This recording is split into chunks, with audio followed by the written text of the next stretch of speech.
फिर कह रहा है इसकी लेंथ लंबाई 82 किलोमीटर यानी लंबाई 82 किलोमीटर।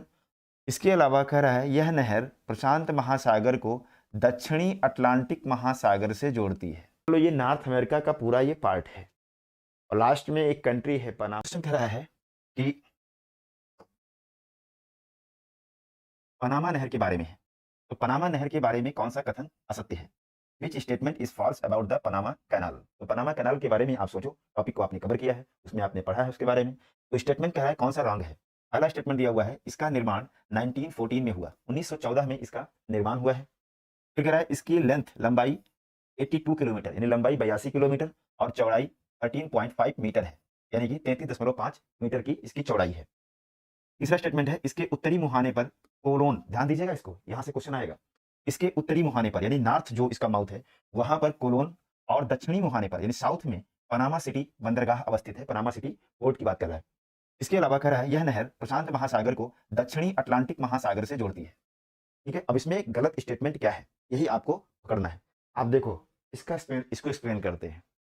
तो पनामा कैनाल को अगर आप देखोगे ये बात सही है कि 1914 में इसका निर्माण हुआ और यहां पर जो ये लैंड आप देख रहे हो, जैसे अगर हम इसको ले लें, मान लो ये नॉर्थ अमेरिका का पूरा ये पार्ट है और लास्ट में एक कंट्री है पनामा, आप जान ही रहे हो।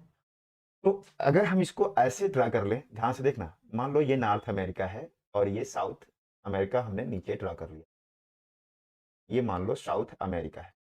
देखो ध्यान से, ठीक। तो जो ये लैंड है ना, पतला सा भूमि जो साउथ अमेरिका और नॉर्थ अमेरिका को जोड़ रहा है, इसको कहते हैं स्थल संधि। जाहिर सी बात है, स्थल स्थल को जोड़े तो स्थल संधि और जल जल को जोड़े तो जल संधि, यही तो होता है। तो ये जो पतला सा हिस्सा, जो नैरो सा हिस्सा साउथ अमेरिका और नॉर्थ अमेरिका को लिंक करता है, इसको कहते हैं पनामा इस्थमस। पनामा इस्थमस मतलब पनामा स्थल संधि। तो पनामा स्थल संधि क्या कर रही है, नॉर्थ अमेरिका और साउथ अमेरिका दोनों को लिंक करती है, दोनों को जोड़ती है और अटलांटिक महासागर प्रशांत महासागर दोनों को अलग करती है। इतनी बात समझ में आई। इसी पनामा स्थल संधि को काट करके, जो लगभग 82, 83, 85 किलोमीटर के आसपास है, इसी को देखो काटा गया। ये पूरा पनामा इस्थमस ही है। देखो ये पनामा इस्थमस है, नीचे साउथ अमेरिका शुरू हो जाएगा।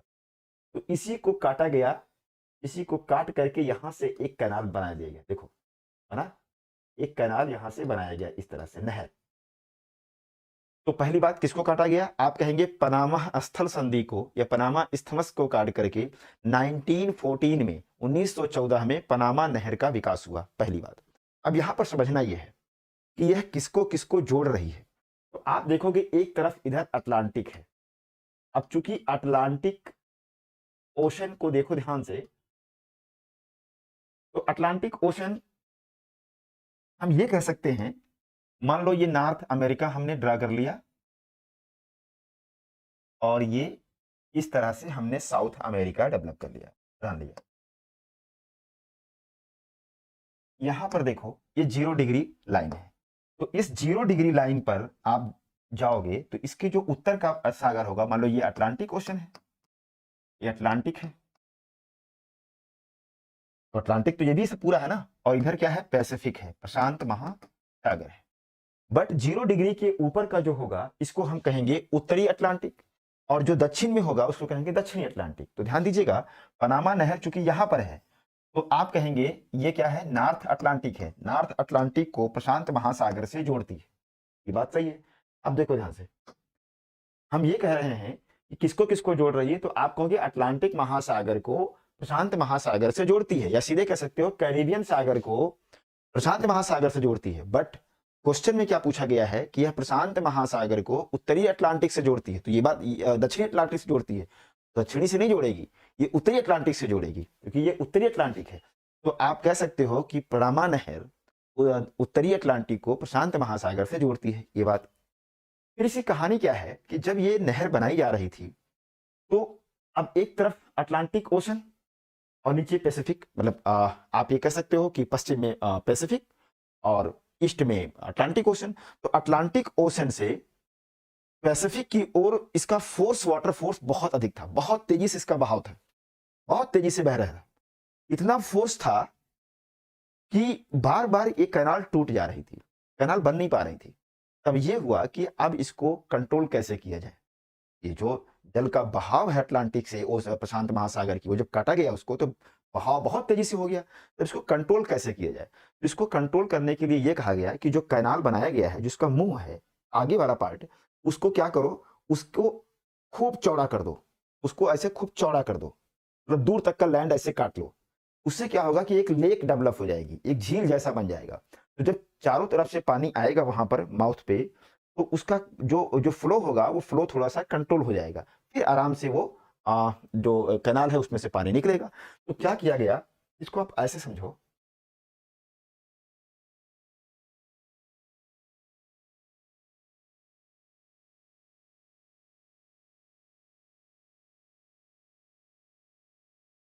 समझना बहुत जरूरी है। देखो, कुछ इस तरह से कहानी हुई। मान लो ये नॉर्थ अमेरिका का वही पेनिनसुला वाला पार्ट है, इस तरह से। अब यहां पर ये नहर बनाई गई। ये नहर बार बार टूट जा रही थी क्योंकि इधर से फ्लो बहुत तेज था, इधर पैसिफिक की ओर। तो इसको किया गया ये कि इसका जो हिस्सा है यहां से ऐसे चौड़ा काट दिया गया। देखो ध्यान से, इसको ऐसे कट किया गया, ऐसे चौड़ा कर दिया गया, मतलब पानी अब यहां तक पूरा भरेगा, ऐसे पानी वाटर इधर से आएगा। तो जब ये इस तरह से हो जाएगा तो इसका फ्लो कम हो जाएगा, और यहां पर इसको हम कहने लगे कि ये एक लेक की तरह है, और इस लेक का नाम है लेक गटून।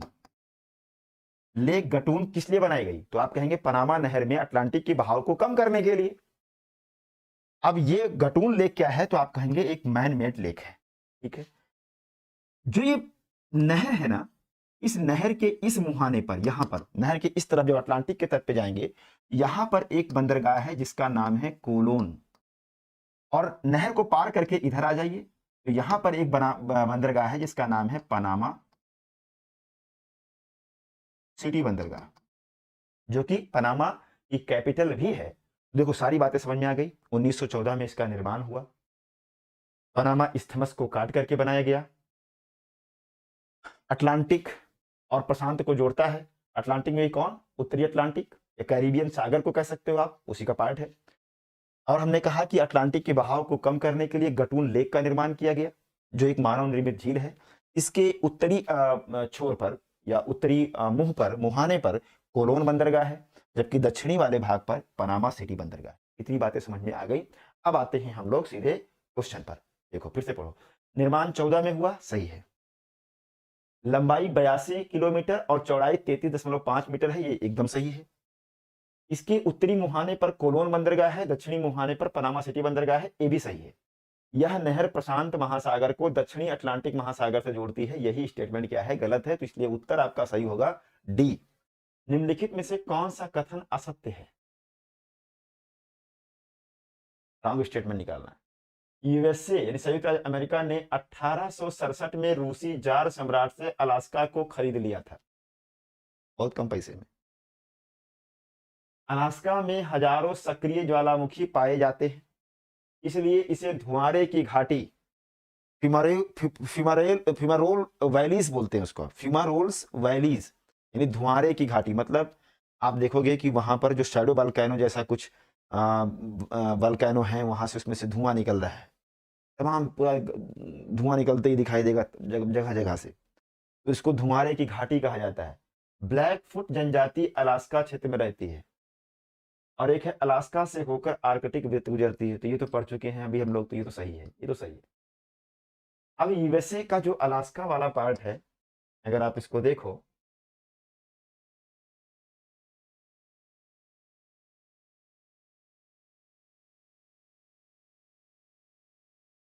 ये हिस्सा, और इधर क्या है, ये पूरा रसिया का पार्ट है। तो ये रसिया का ही हिस्सा था।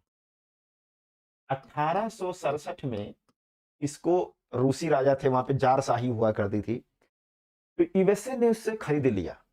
हालांकि रसिया को नहीं पता था कि यहां पर क्या क्या चीजें छुपी हुई हैं, अंदाजा नहीं था, बर्फ से ढका हुआ था। और यही सब पर्वत पठार यही सब हुआ करता था, तमाम वोल्केनो भी वहां पर थे, तो ये सब चीजें थी वहां पर। रूसियों ने बेच दिया इसको, समझ नहीं पाए कि यहाँ पर क्या क्या चीज है। और अमेरिका की जो ताकत है ना, उसमें बहुत बड़ा रोल इसका है अलास्का का प्रेजेंट टाइम में। बाद में अमेरिका ने इस पे सब काम करना शुरू किया, तो यहाँ पर बहुत सारी गोल्ड माइन मिल गई। गोल्ड माइन यानी सोने की खदान मिलना शुरू हो गई, सोने के गोल्ड डिपॉजिट लिखो, गोल्ड डिपॉजिट यहाँ पर मिलना शुरू हो गए, सोने के भंडार यहाँ पर खूब मिले। साथ ही साथ आयल क्षेत्र मिल गया यहाँ पर। तो अब सोचो कि ऑयल भी मिल गया, दोनों बहुत कीमती, ऑयल भी मिल गया, पेट्रोलियम और गोल्ड डिपॉजिट भी मिल गया। तो पेट्रोलियम उत्पादन का बहुत बड़ा ये क्षेत्र है यूएसए का। पेट्रोलियम बहुत ज्यादा यहाँ पर है, नेचुरल गैस मिल गई। तो यहां पर ध्यान देना है कि 1867 में इसको यूएसए ने खरीद लिया था अलास्का को। और साथ ही साथ इसकी अगर आप देखो सामरिक दृष्टि से, स्ट्रेटेजिकल अगर देखो तो बहुत लाभ है इसका।